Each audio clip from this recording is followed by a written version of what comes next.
নমস্কার। কবিগুরু রবীন্দ্রনাথ ঠাকুরের লেখা কবিতা নতুন দেশ।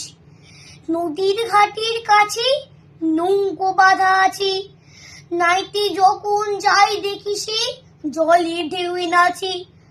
আজ গিয়ে সেইখানে দেখি দূরের পানে, মাছ নদীতে নৌকো কোথায় চলে ভাটার টানে।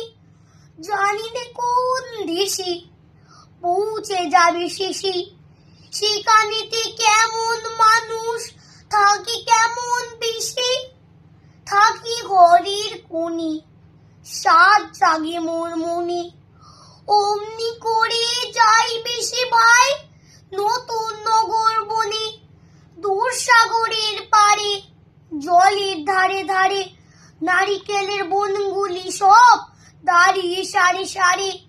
পাহাড় চূড়ার সাজে নীল আকাশের মাঝে, বরফ ভেঙে ডিঙিয়ে যাওয়া কেউ তা পারে না যে।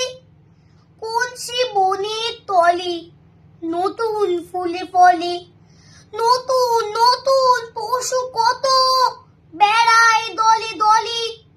কত রাতের শেষে নৌকো যে যায় ভেসে, বাবা কেন আপিসে যায় চায় না নতুন দেশে। নমস্কার।